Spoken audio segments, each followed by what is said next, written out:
On a la chance extraordinaire d'avoir pour ce soir Chayelou, un intervenant de marque, le Rav Emmanuel Raviv, qui est connu en Eretz Israël et qui est connu en fait déjà dans le monde entier, puisque c'est lui le Rav et Dayan officiel de Maghreb. Et Baruch Hashem, il est là depuis quelques temps et il nous a éclairé avec un certain nombre d'enseignements sur les lois de la Torah et aussi sur la Chassidut. Et particulièrement ce soir, on va fêter l'anniversaire de deux grands sages qui sont nés en Ukraine et qui ont vécu en Ukraine. Alors c'est particulièrement propice d'avoir ici le Dayan de l'Ukraine avec nous, qui est au courant en même temps de l'actualité de ce qui se passe aujourd'hui. Et on verra au cours de cette intervention, et si vous voulez nous donner ce plaisir, que les enseignements du Baal Shem Tov et du Baal HaTanya sont tout à fait d'actualité, précisément dans un pays comme celui qui connaît, qui subit aujourd'hui des grandes difficultés. Et donc on va voir que cet enseignement, qu'on va essayer de présenter rapidement, il est non seulement d'actualité, mais il est même une clé pour la vie d'aujourd'hui et pour l'espoir d'aujourd'hui. Alors, d'abord, merci d'être parmi nous. On va commencer déjà par une certaine présentation du Baal Shem Tov et du Baal HaTanya. Donc, pour ceux qui connaissent peut-être pas trop le Baal HaTanya, le Baal Shem Tov, Rabbi Israël Baal Shem Tov, et on le présente comme le fondateur de la Chassidut. Il est né en 1698, donc au tout début du XVIIIe siècle, et il a amorcé ce mouvement qu'on appelle aujourd'hui la Chassidut. Le Baal HaTanya, c'est 2 générations après, à tel point que le Baal HaTanya, le Rabbi Shlomo Zalman, il a dit, considère Baal Shem Tov comme son grand-père. En fait, le père du Baal HaTanya, de Rabbi Shlomo Zalman, c'était lui-même un élève du Baal Shem Tov, il s'appelle Rabbi Baruch. Et grâce à cela, le Baal Shem Tov a été le sandak du Baal HaTanya. C'est lui aussi qui l'a fait le Chalakes et qui lui a coupé les cheveux. Donc il y avait un lien très, très particulier quand le Baal HaTanya parlait du Baal Shem Tov, il en parlait comme son Zeid, son grand-père. C'était pas son grand-père physique, mais c'était son grand-père spirituel. Donc il y a un attachement qui est plus qu'un lien émotionnel ici, parce que quand il en parlait comme son grand-père, ça veut dire aussi qu'il était, d'une certaine manière, le continuateur, l'héritier de son enseignement. Et effectivement, une des grandes choses que le Baal HaTanya va faire, c'est qu'il va mettre en ordre les enseignements qu'on va appeler les enseignements de la Chassidut. L'œuvre majeure qui va dévoiler de manière structurée les enseignements chassidiques qui avaient été, on pourrait dire, amorcés oralement par le Baal Shem Tov, eh bien, ce sont les ouvrages du Baal HaTanya. Le Baal HaTanya, avec son Torah Or, son Dikutei Torah, son Tanya évidemment, eh bien, il va nous présenter de manière construite les enseignements, la voie de la Chassidut.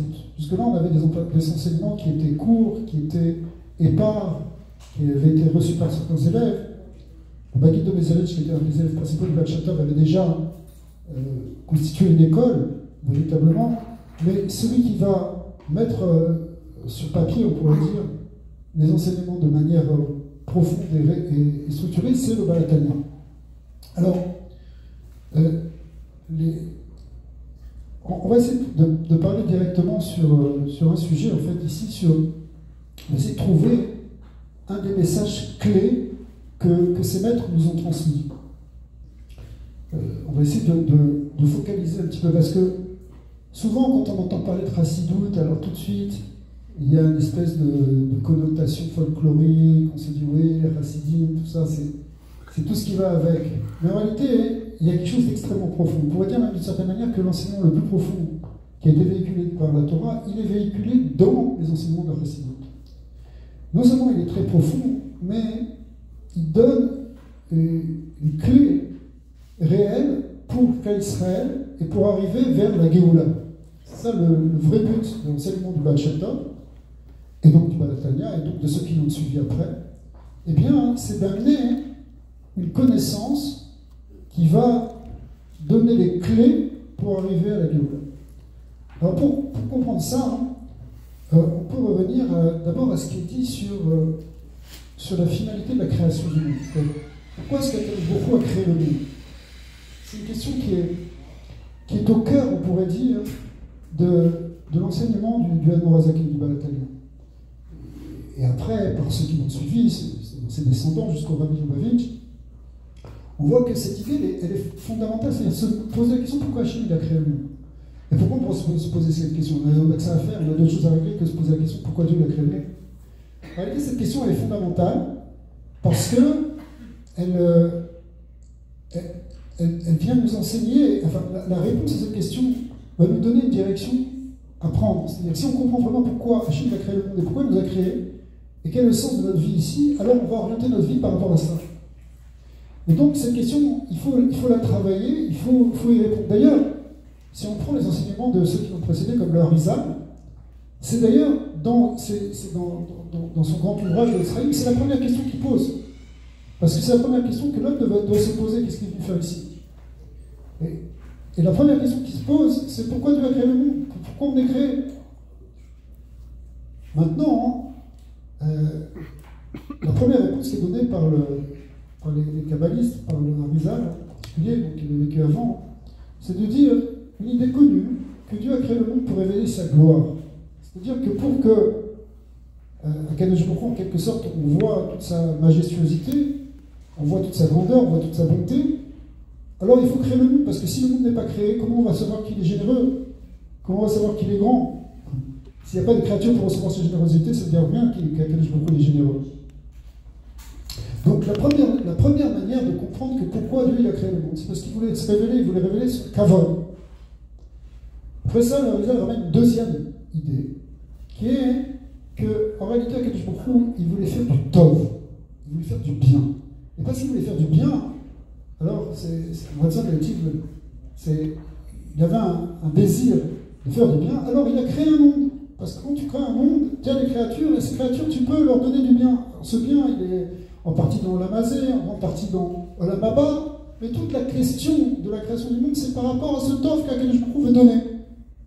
C'est un niveau qui est plus profond, qui permet de réfléchir plus profondément sur la notion de bien, la notion de bien et de mal en particulier. Savoir comment transformer le mal en bien, comment arriver nous aussi à faire du bien, puisque c'est ça qu'Akadosh Baruch Hu veut. Et puis, il y a une troisième raison, qui est encore d'un niveau plus élevé, qui elle avait été révélée, on pourrait dire d'une certaine manière, en tout cas soulignée, par le Admorazaken, par le Baal Tanya. C'est quoi la raison pour laquelle Dieu a créé le monde?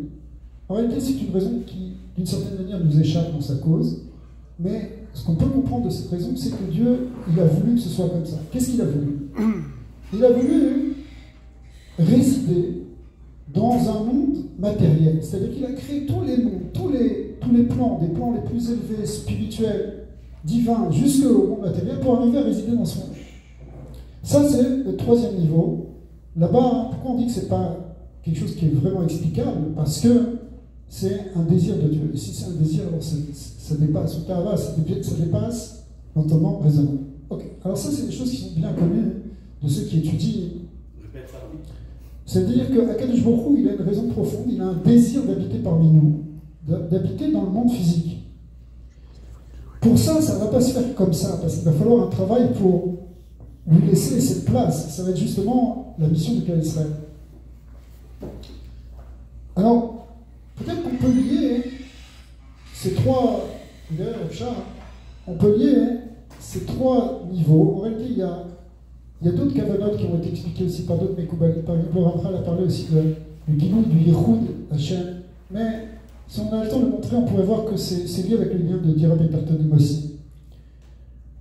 C'est essentiellement ça, les trois raisons qui sont présentées pour les Chachamim. Donc je répète, il y a trois causes pour lesquelles Dieu a créé le monde. Premièrement, pour révéler ses midotes, son kavod.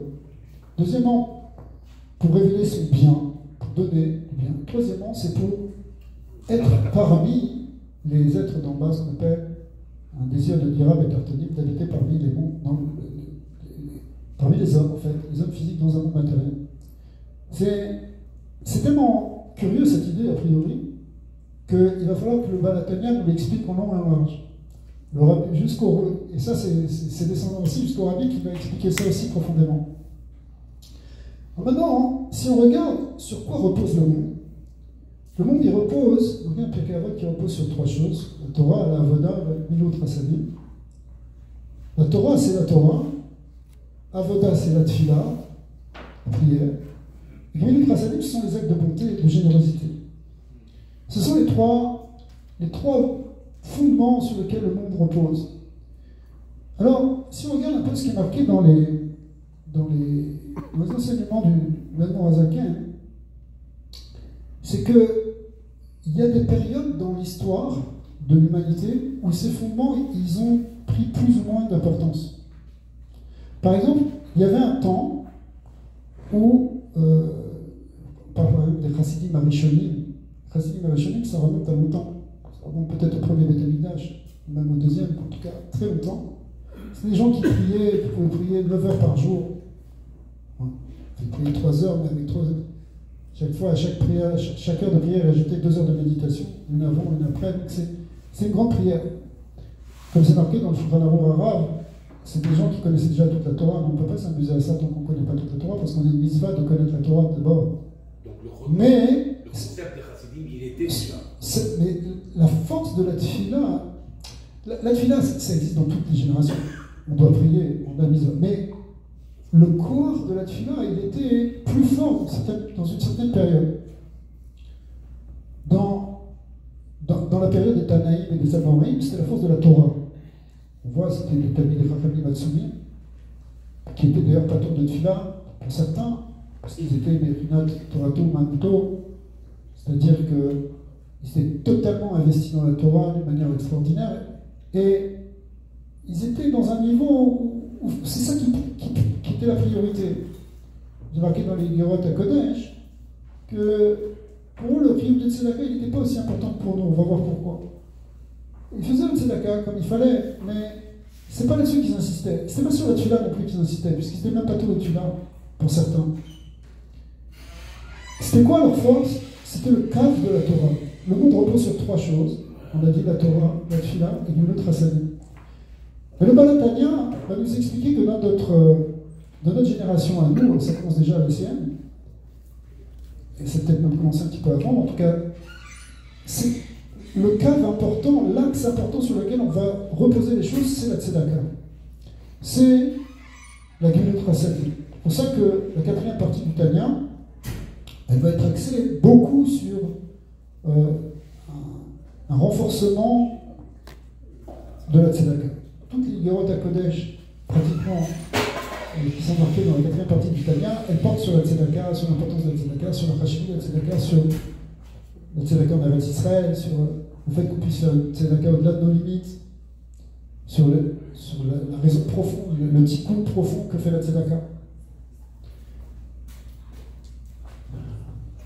On peut dire d'une certaine manière que ces trois niveaux dont on a parlé avant, 3 raisons pour lesquelles Dieu a créé le monde, ça peut être lié aussi avec ces 3 aspects. Parce que, finalement, révéler le Kavod d'Hachem, les familles nous disent que une des grandes choses qui révèle le Kavod d'Hachem, c'est la Torah. La Torah, c'est le Kavod d'Hachem, parce que c'est la parole du roi. Et quand on accomplit, quand on étudie et qu'on prononce la parole du roi, on est en train de glorifier le Créateur. C'est-à-dire que, bien sûr, on glorifie aussi par la prière, aussi par les mitzvot, mais le cas du Kavod Hachem, c'est le Kavod à Torah. C'est-à-dire que, quand tu vois les Talmid des Chachamim, c'est un mâche, des gens qui sont à l'image d'Hachem, qui révèlent le Kavod d'Hachem. C'est un peu le derrière ce que je dis, mais si on creuse, on peut trouver quelque chose comme ça. Le lien de Hatava, de faire du. Pourquoi Hachem a créé le monde? Si c'est pour faire du bien, en réalité, c'est ça tout le sens aussi de la tfila. la tfila, on veut révéler le Tov d'Hachem. Qu'est-ce qu'on veut?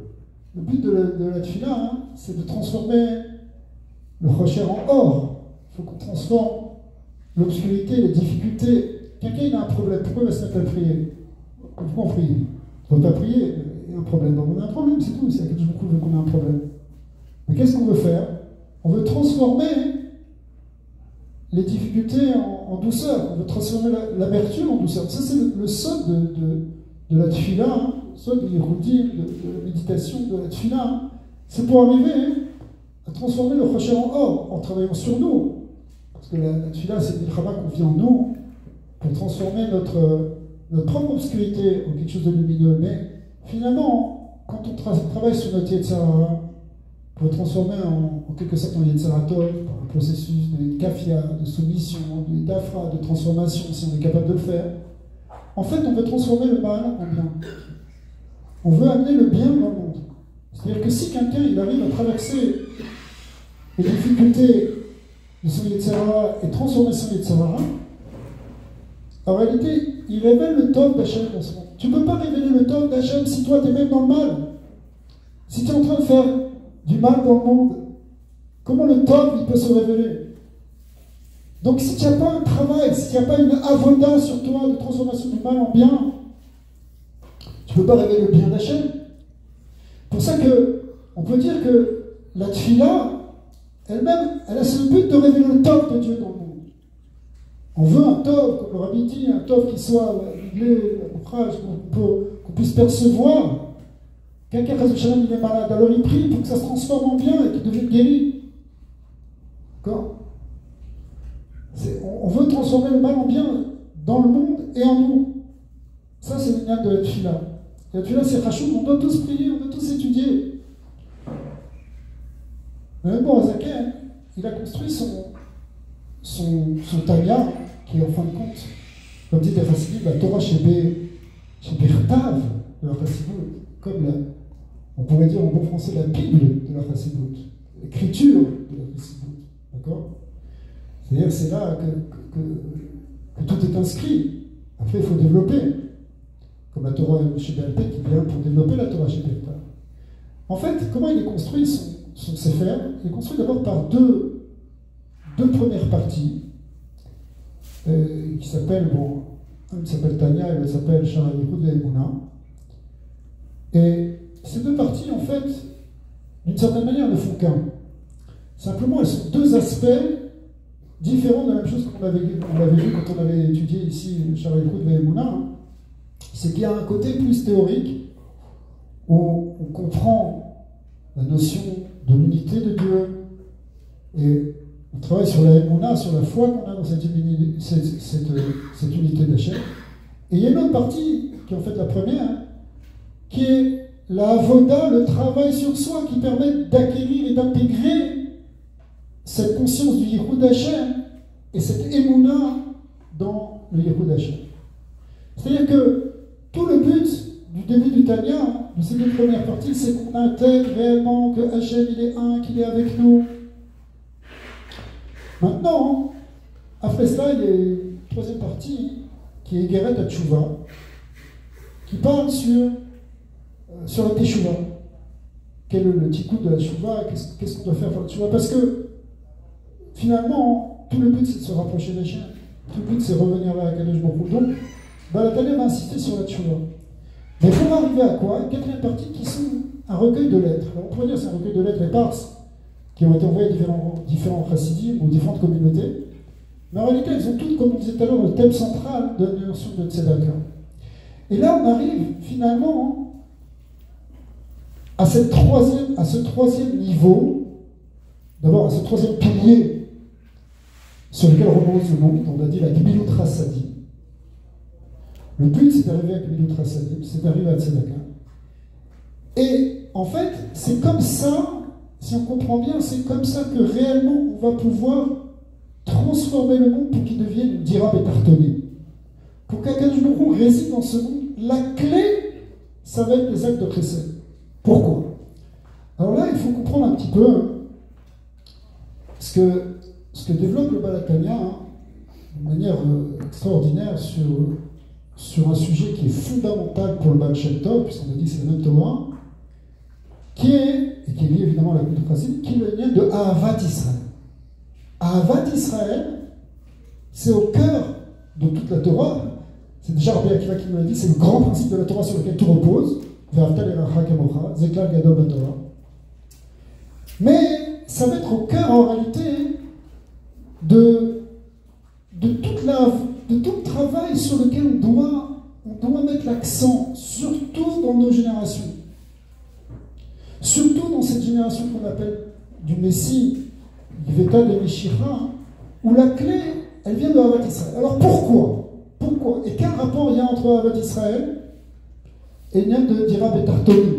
Pourquoi, grâce à cela, Dieu va pouvoir résider? Alors on a étudié récemment, pour ceux qui viennent dans le shiur du Shabbat, un mamar extraordinaire de Rabbi Rachab qui explique le secret ou la clé pour comprendre la galoute dans laquelle on est.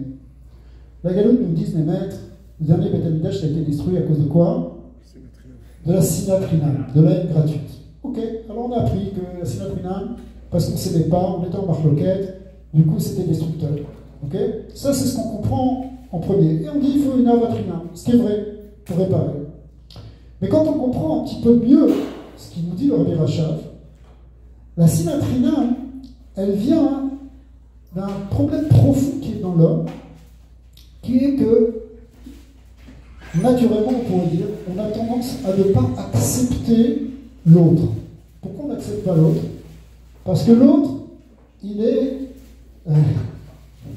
par sa médecine, par son existence, il est une remise en question de notre propre existence.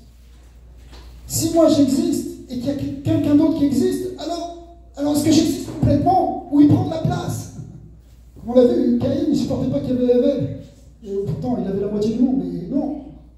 Il ne supportait pas qu'il y ait Abel parce qu'il ne peut pas exister complètement. Il y en a un autre qui existe. Alors du coup, tu le détestes. C'est ça le fondement de la sinat rinam. Ce qu'on appelle, dans la chassidut, la yeshut, qui est une forme d'orgueil, dans lequel, finalement, il y a le moi, l'ego, qui prend toute la place. Parce qu'on dit, moi, alors le moi, il ne supporte pas qu'il y ait un autre. C'est pour ça que la Torah, elle va nous demander de faire un gros travail sur ce moi. Et c'est un des enseignements fondamentaux de la chassidut. Cette notion de pitoul, d'annuler notre moi, pour justement laisser de la place à l'autre et laisser de la place à Hachem. Dans les 31e et 32e périodes du Tanya, le Baal HaTanya explique que si on veut vraiment arriver à Ahavat Israël, qui est donc fondamental, qui est au cœur de la Torah, et au 32e chapitre, 32, ça fait lève. Si on veut arriver à ça, il faut qu'on soit capable de dépasser cette yeshut, ce moi, cet ego. Et là-bas, dans le langage du Baal HaTanya, ça veut dire ne plus être soumis à notre âme animale.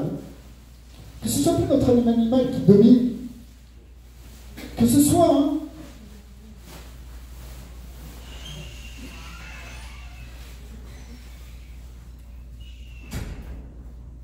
pas notre âme animale qui domine, mais que ce soit au contraire notre âme spirituelle, notre âme divine. C'est-à-dire qu'au début du Tanya, on a deux âmes, une âme animale et une âme divine. Mais tant qu'on est au niveau de l'âme animale, tant qu'on est encore centré sur le corps, alors le corps, le gouffre, l'âme animale, elle dit moi, et l'autre, il me gêne. Pourquoi il dit je le gêne? Parce qu'il prend de l'espace. Évidemment, mais si on se place au niveau de l'âme divine, on comprend qu'on est tous unis. Les corps, ils sont séparés, mais les âmes, elles sont unies, elles sont unifiées. C'est que si on a compris que l'autre, c'est une partie de toi, qu'on ne fait pas, qu'il n'y a pas vraiment de séparation, qu'il y a un Père pour tous, on vient tous d'Akadosh Baruch Hu. Alors là, on peut commencer la véritable Ahavat Israël. On peut commencer vraiment l'amour du prochain parce que on ne voit plus moi par rapport à l'autre, mais on voit l'autre et moi comme une seule chose. Et donc on peut aimer l'autre comme soi-même. Lorsqu'on arrive à ça, lorsqu'on arrive vraiment à faire ce travail sur soi de transformation de notre âme animale et de dépassement des limites du physique et du corps. Alors, en laissant de la place à l'autre, on laisse en même temps de la place à la Shekinah, on laisse en même temps de la place à Kadosh Baruch Hu. Et le Ein-Sof peut se révéler parmi nous. L'infini divin peut se révéler parmi nous.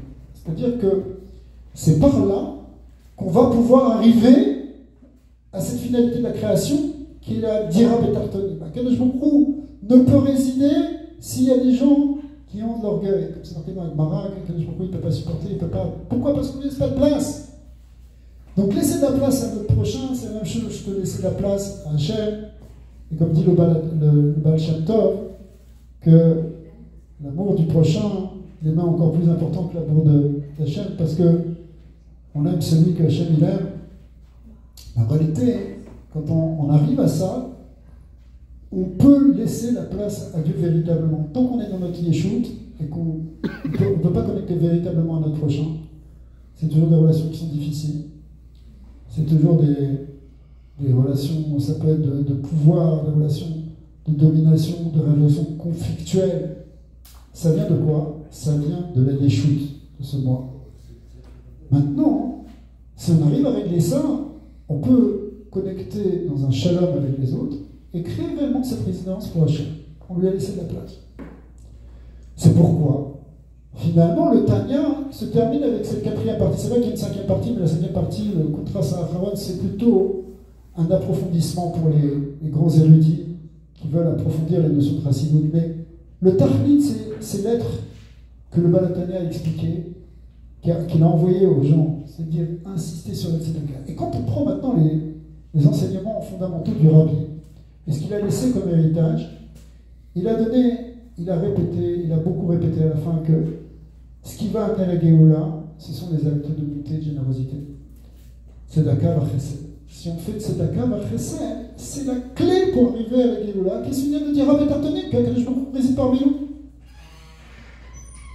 Donc en fait, on pourrait dire, puisque le Rabbi il était dans notre génération celui qui a pris la place, qui remplaçait le Baal Shem Tov, le Baal HaTanya et tous leurs successeurs, eh bien, il a fini de transmettre fondamentalement ce qui nous reste à faire. Ce qui nous reste à faire pour arriver à cette finalité de la création. Donc, quand le Baal Shem Tov a insisté sur le lien de Ahavat Israël, c'était pas pour rien. C'était pas parce que c'est simplement quelque chose qui est beau, qui est bien, ou qui est un principe parmi les autres. Le monde, il repose sur plusieurs choses. Il repose sur la Torah, sur la Tfila, mais il repose aussi sur le Gmilut Hasadim. Mais à la fin, pour amener la Géoula, c'est le cadre de Gmilut Hasadim dont on a besoin. Parce que c'est lui qui va régler le problème de la Sinat Binah. C'est lui qui va régler le problème de la Yeshut. C'est lui qui va permettre donc à la Shekinah de résider parmi nous. Alors, Baruch Hashem, comme on disait tout à l'heure en introduction, les enseignements du Rabbi sont toujours vivants. Ils sont même, on pourrait dire, appliqués de manière concrète, avec tout ce qu'on voit dans les actions des chassidim du Rabbi, des Batei Chabad, de par le monde, qui sont des endroits, avant tout, des endroits de Gemilut Chassadim. C'est ça le but de Bet Chabad. Hein. Un Bet Chabad, ça ressemble à cette fameuse auberge que faisait Avraham Avinu, où il restaurait les gens, il leur donnait à manger, à boire, et après il leur donnait l'enseignement. Ce échec qu'avait fait Avraham, qui était un pundak, qui était une auberge, d'après certains, une auberge, eh bien c'est ça un Bet Chabad. C'est une auberge en fait, plus qu'autre chose, où les Neshamot vont pouvoir venir se ressourcer matériellement et spirituellement. Pourquoi le Rabbi a insisté là-dessus? Parce que cette Midah d'Avraham Avinu, c'est la clé, c'est la Gmilut Hasadim, c'est la clé de la Géoula finale. Donc c'est ça qu'il faut développer. Pour Hachem, on a des gens qui ont fait Messieurs de Nefesh de faire Shlichut, même dans des pays difficiles. On sait que c'est pas simplement là comme nous, on est tranquille ici au Canada ou ailleurs. Il y a des gens qui sont sur des terrains beaucoup plus durs. Aujourd'hui, il y a même des gens qui sont sur des terrains en guerre. Mais le Rav Raviv, qui est donc Dayan en Ukraine, il a choisi il y a quelques années déjà d'aller là-bas. Et c'était pas facile. C'était pas facile parce que c'est un pays qui est difficile. C'est un pays encore qui est en pleine émergence, donc même économiquement, c'est pas du tout évident, les conditions ne sont pas encore faciles. Et il a choisi d'aller là-bas pour construire des institutions, construire des mikvaot, construire des réseaux de cache-route, des réseaux d'enseignement. Alors, il est toujours en contact, maintenant avec la guerre, les choses sont plus difficiles encore, mais il y a des gens qui sont sur place, qui continuent le combat. Et pourquoi ils continuent ce combat? Par Ahavat Israël, par Gmilut Chasadim. Et ça, c'est la clé de la Géoula dont on a besoin maintenant. On a besoin de développer cette Gmilut Chasadim. Alors, on va lui demander, s'il veut bien nous éclairer aussi pour ces enseignements. Au Chaba, Rav Rabbi, je vous remercie d'être ici parmi nous. Bel Chavod. Ça marche. C'est bon? Donc on va essayer de parler fort. D'abord, je remercie la communauté de m'avoir invité ici et d'être parmi vous.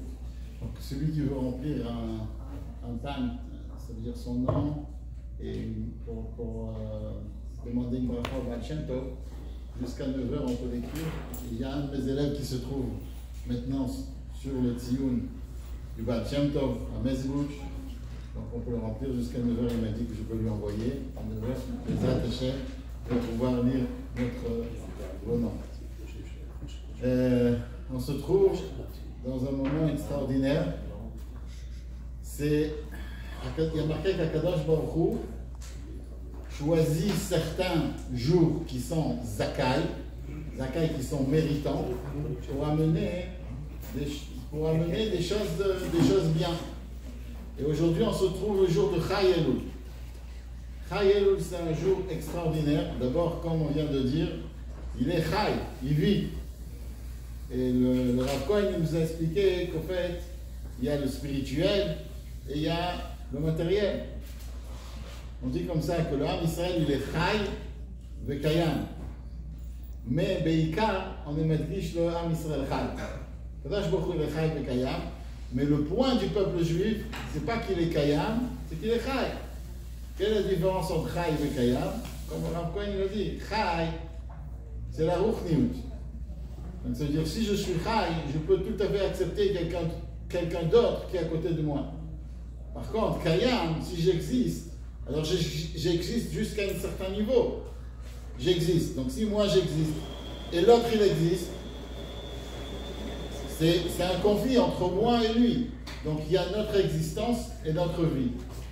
Dans l'existence, en fait, l'existence telle qu'elle est en tant que matériel, le gvoul, la barrière, c'est l'autre, alors que la vie, elle peut recevoir dans la vie plusieurs formes de vie, puisque c'est quelque chose de spirituel. Et comme c'est Chai Elul, alors on voit l'essentiel de Chai Elul, c'est la vie. Qu'est-ce qui se passait à Chai Elul? Il y a eu énormément de bonnes choses qui se sont passées à Chai Elul. La première chose, c'était déjà, comme on a dit, la naissance du Baal Shem Tov. C'est aussi le jour de la Ptira du Maharad de Prague. Donc c'est la Iloula du Maharad de Prague. Et le Maharad de Prague, c'était l'arrière-grand-père du Admour Hazaken. Le père du Admour Hazaken aurait dû se marier le Chai Elul, mais à la fin il s'est marié le Yuzayin Elul parce que Chai Elul s'est tombé Shabbat. Chai Elul, c'est un anniversaire. Et la question que beaucoup de personnes se demandent, normalement on a l'habitude toujours de fêter les Ilulot. Tout le monde connaît c'est quoi la Ilula. La Ilula du Baba Saleh, la Ilula de Ram Shimon Bar Yochai.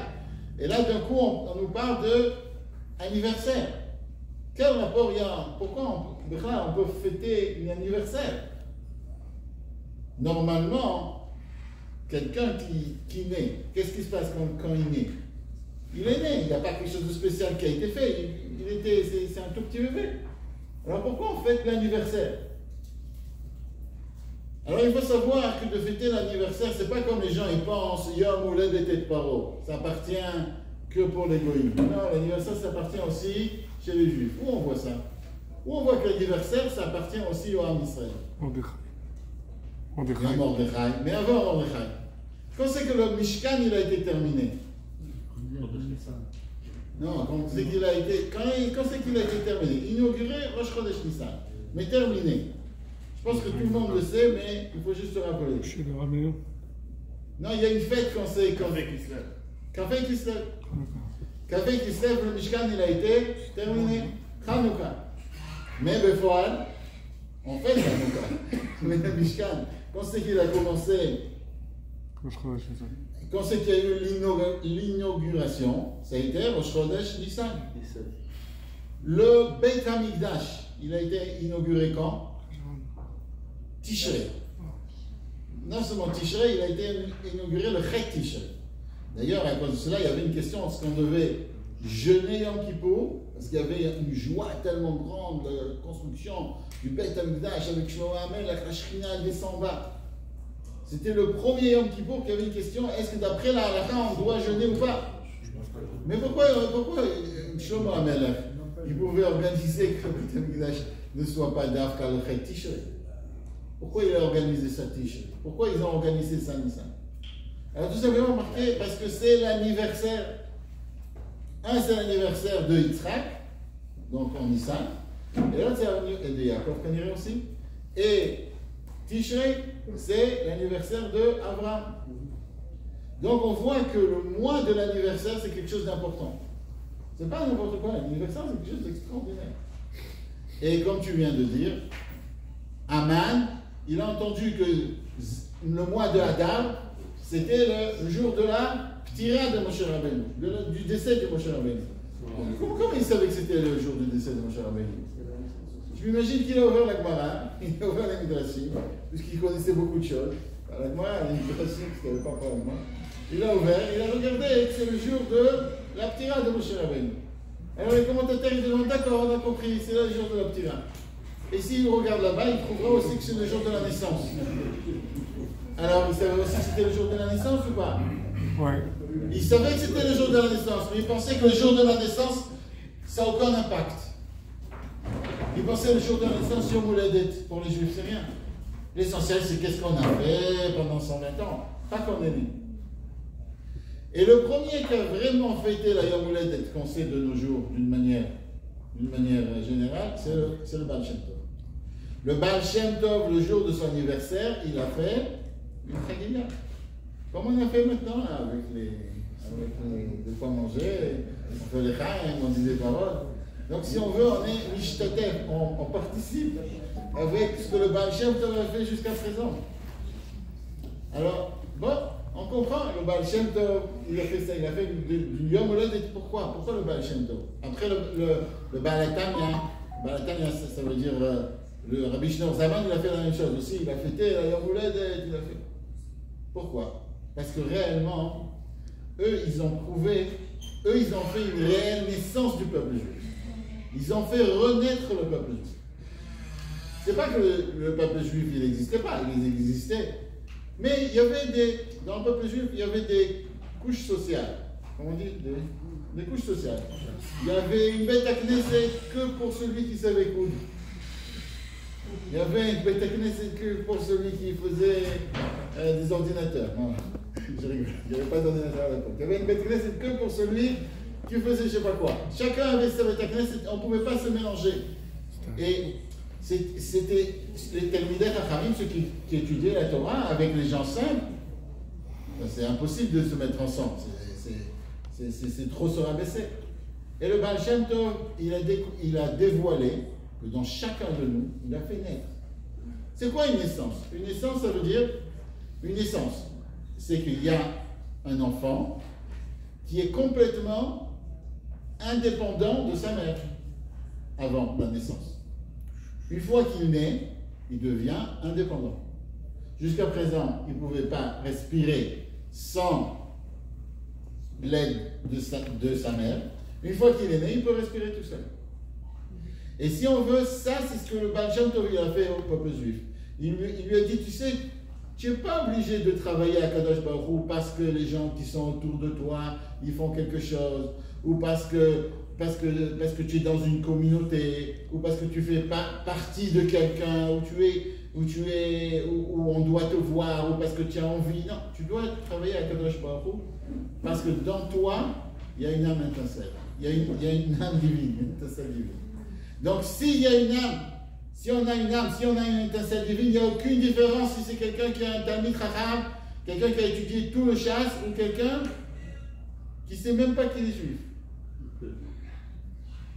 Il y a, quand j'ai parlé, quand j'ai le monsieur qui m'a dit qu'il va, un élève à moi qui m'a dit qu'il va mettre vos noms Bezrat Hashem sur le tion du Baal Shem Tov, il m'a raconté comme ça que il y a quelqu'un en Ukraine qui est très très très connu, mais vraiment très connu.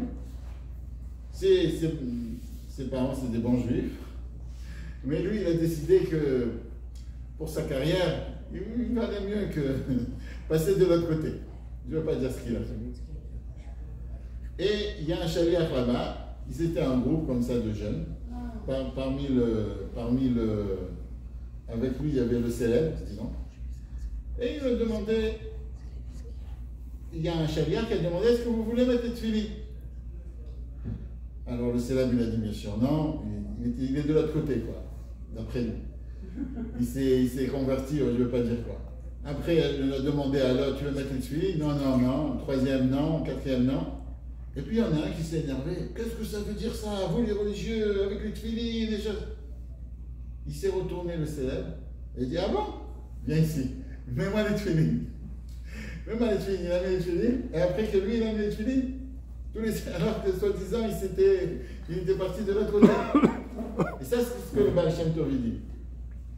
Le Baal Shem Tov nous dit que chacun de nous, on a une âme. Et cette âme, elle se dévoile. C'est dans nous. Et il n'y a aucune différence. N'importe quelle personne a cette âme. Il faut juste l'écouter, cette âme. On raconte une fois que le Baal Shem Tov, il devait prier à Arvit. Il devait prier à Arvit. Et c'était Rosh Hashanah. Tout le monde l'attend. Et le Baal Shem Tov lui dit non, je prépare Arvit maintenant. Ouais, je prépare Arvit maintenant. Quel est le problème? Je peux prier? Non, je peux pas. On l'a attendu. À la fin, il a dit bonjour, on prie maintenant Arvit. Après, pendant Rosh Hashanah, personne n'a osé lui demander pourquoi il n'est pas d'accord de prier Arvit. Parce qu'on ne parle pas de choses qui sont futiles pendant Rosh Hashanah. Mais Motzei Rosh Hashanah, ça, les Chassidim, ils étaient obligés de lui demander pourquoi tu n'as pas voulu prier Arvit au moment où il faut prier Arvit. Et là, le Baal Shem Tov lui a dit, il y avait un monsieur qui faisait beaucoup d'avérotes et qui ne savait même pas qu'il avait oublié qu'il était juif.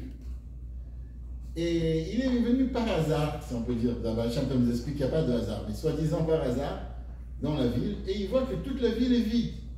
Alors il demande à quelqu'un, il lui dit, pourquoi où ils sont tous les juifs? Il dit, tous les juifs, ils sont en train de prier maintenant.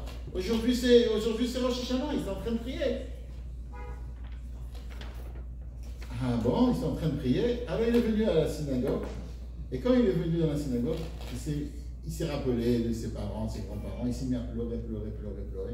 Et il dit à Kadosh Baruch Hu, j'ai fait énormément d'erreurs, je veux que tu écoutes ce que j'ai fait. Et je veux te demander pardon. Et à ce moment-là, il a commencé à parler. Il a demandé pardon à Kadosh Baruch Hu. Et le Baal Shem Tov, qui entendait ce qui se passait en haut, il a dit, maintenant Kadosh Baruch Hu, il écoute ce juif-là. S'il écoute à lui, il ne va pas vraiment même l'écouter comme il faut. Je veux que Kadosh Baruch Hu l'écoute à lui. Et quand il a fini son Tachanoun, ce monsieur-là, je ne sais pas comment il a fait Tachanoun à Rosh Hashanah, mais bon, c'est pas grave, il ne connaissait pas cette halakha. On ne faisait pas Tachanoun, il a fait Tachanoun à Rosh Hashanah, et quand il a fini son Tachanoun, le Baal Shem Tov, il a dit, il y a tellement joie en haut d'entendre ce qu'il a dit, ce juif-là, que maintenant je peux vraiment prier. Ça, c'est ce que le Baal Shem Tov, il nous a appris. Il nous a appris que dans chaque juif, il y a quelque chose, il y a du feu qui se trouve dans lui, et ça peut le faire naître. Ça le fait naître. C'est une vraie leïda. Si on veut, le Baal Shem Tov, qui lui a été Mechadesh, la leïda qu'il y a dans tous les juifs, c'est lui qui a été Mechadesh aussi le Inyan de Yom Holadet. C'est pas Mechadesh, parce que ça existait déjà avant, mais c'est qu'il nous a renouvelé, qu'il nous a appris le Inyan de Yom Holadet.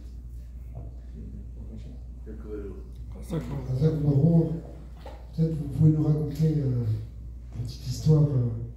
Vous avez vécu en Ukraine avec des Juifs qui ont besoin d'aide pour nous éclairer. Comment le Baal Shem Tov lui-même, il a donné cet enseignement que vous avez ramené, qui est très clair, que de voir dans chacun un diamant précieux. C'est aussi une image qu'a donnée le Baal Hatanya, que chaque Juif c'est un diamant parce qu'il a cette étincelle divine. Et donc, indépendamment de tout ce qu'on est, il y a une idée au contraire d'aller vers lui. Et ça, encore une fois, c'est ce qu'on a vu, c'est-à-dire que tant qu'on est centré sur soi, on ne peut pas voir ça dans l'autre. L'idée de Avoda, de travailler sur soi, de travailler sur son yesh pour arriver à la véritable Avat Israël, c'est la clé. Alors il faut savoir qu'en Ukraine, il y a des Juifs qui sont à côté d'endroits où il y a d'autres Juifs. Il y a des Juifs qui sont vraiment dans des endroits... Ils n'ont rien. Ça veut dire...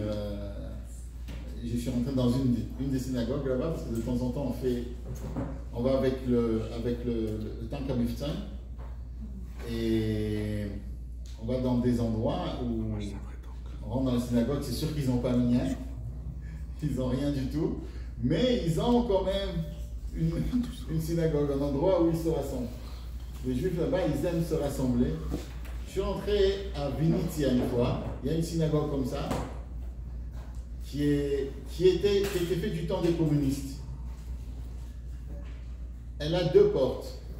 Une porte, c'est la porte officielle, et l'autre porte, elle sort en plein milieu du chouk, comment on dit, du marché.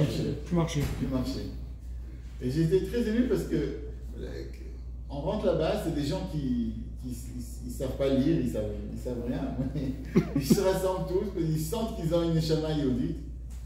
Ils sentent, ils ne savent même pas lire la Torah, il n'y a personne qui sait leur lire la Torah. Mais ils se rassemblent. Et quand il y a un juif qui vient un peu de loin et qui leur dit voilà, je sais lire la Torah, alors ils sortent le Sefer Torah, ils lisent. Et tous les Shabbats, ils prennent un chumash, parce qu'ils savent pas lire la Torah, et ils lisent en russe le chumash.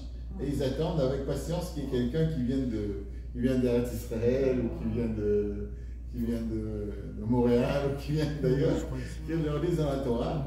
Et c'est très étonnant de voir que jusqu'à maintenant, ils ont gardé comme ça, ils ont gardé les minagim, qu'ils se disent, bon, s'il y aura une fois un danger, on pourra toujours partir par là-bas. Et vraiment, tu sors de là-bas, ça veut dire que tu rentres dans la Beth Knesset. Dans une Beth Knesset, c'est un martef, c'est un sous-sol, quoi. Et puis quand tu ressors, c'est comme une trappe d'égo. Tu sors comme ça, hop, tu es en plein milieu des... Et Baruch Hashem, on a eu le soir, j'étais là-bas, j'ai fait la Kiryat Torah, donc ils ont écouté Kiryat Torah. C'est très étonnant parce qu'après Kiryat Torah, il y en a un qui lit en russe tout ce que tu dis. Il traduit. Donc tu lis Rishon, traduit tout Rishon. Tu lis Sheni, traduit tout Sheni. Et on voit quand même comment le peuple, les Juifs là-bas, ils sont, malgré qu'ils sont très, il y en a qui sont très loin, ça rien du tout. Mais quand même, ils ont le point. Comme on dit que Akadosh Baruch Hu, il a fait un miracle, que le communisme s'est arrêté à 70 ans. Parce que s'il ne serait pas arrêté à 70 ans, après, on n'aurait pas pu savoir qui c'est qui est juif, qui c'est qui est pas juif. Parce que maintenant, il y a encore des gens qui se rappellent de leur grand-mère, qui se rappellent de leur arrière-grand-mère. Donc on peut plus ou moins... Mais le rabbi, une fois, on lui a demandé combien il y a de juifs en URSS. Alors, on lui a dit qu'il y a un certain nombre.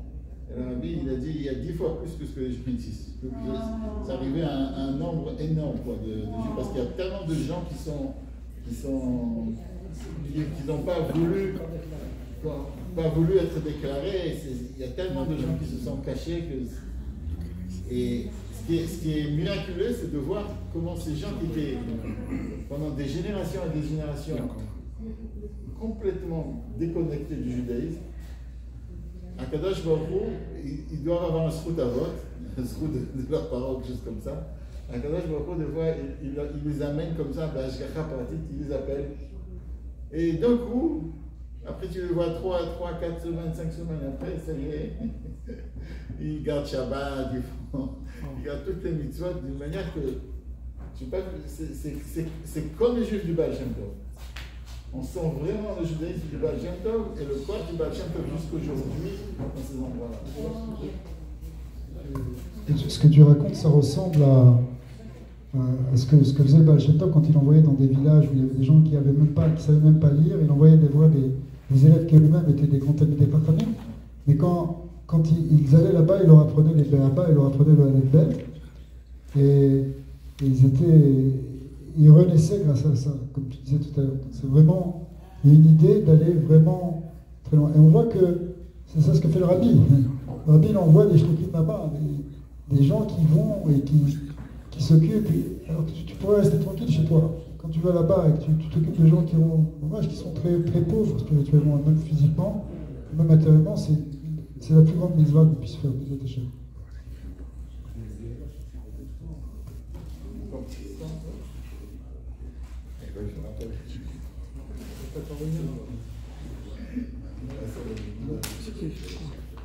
Ok, alors Chazak Baro, on vous remercie on remercie d'abord Rav Ravid d'être venu jusqu'ici.